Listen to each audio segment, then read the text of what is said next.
প্ৰিয় বন্ধু বান্ধৱীসকল, আগতে ভাৰতবৰ্ষৰ মানুহে বা ভাৰতীয় মানুহসকলে উচ্চ শিক্ষাৰ বাবে বহু লোকে বা বহু ল'ৰা ছোৱালীয়ে বিদেশত গৈ শিক্ষা লাভ কৰিবলৈ গৈছিলে। কিন্তু আজি কিছু বছৰৰ পৰা এটা ওলোটা দিশ দেখিবলৈ পোৱা গৈছে। সেইটো আপোনালোকে ভাবিব পাৰিছেনে? সেইটো হৈছে এতিয়া সঘনে ভাৰতীয় মানুহসকলে বিদেশত ইনভেষ্ট কৰিবলৈ লৈছে বা বিদেশত মাটি বা ঘৰ ক্ৰয় কৰিবলৈ লৈছে।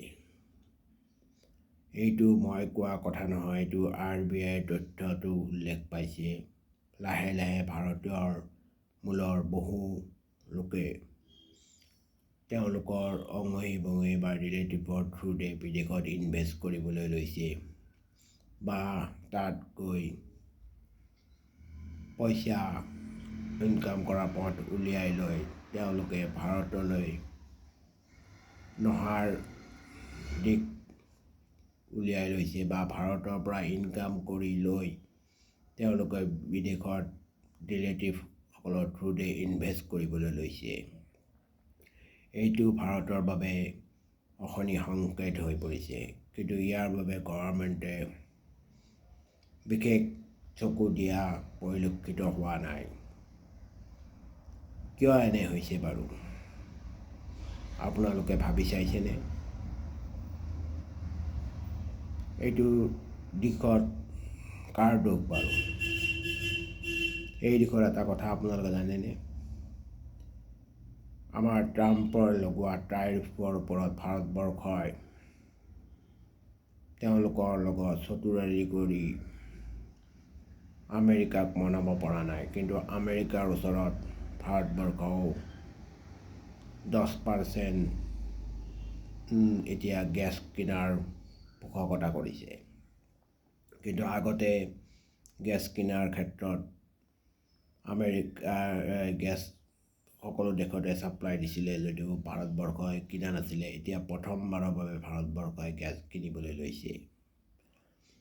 আৰু আগতে আমাৰ কাৰণে সহজ হৈ আছিলে ডুবাইৰ ক্ষেত্ৰত।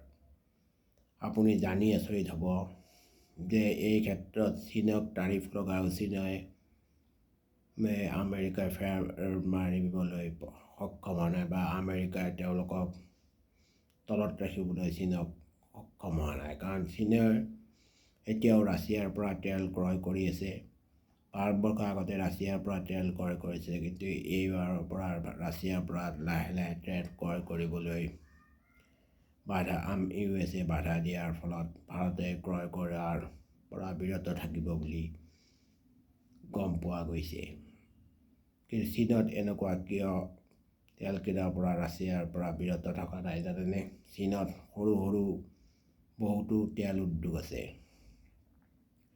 সেইবোৰ ক্ষুদ্ৰ উদ্যোগৰ দৰে তেল তেওঁলোকে ৰাছিয়াৰ পৰা পাইপলাইন বহাই লৈছে তেওঁলোকৰ চীনৰ ৰাষ্ট্ৰৰ। কিন্তু চীন ইমানেই ক্ষমতাশালী হৈ উঠিছে যে ভাৰতবৰ্ষ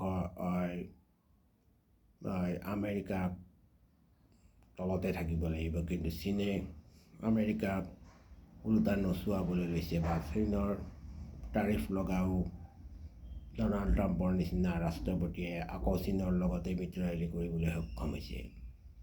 কিন্তু ভাৰতবৰ্ষই তেনেবোৰ কৰিবলৈ পৰা নাই। ইয়াৰ দোষ কাৰ বাৰু?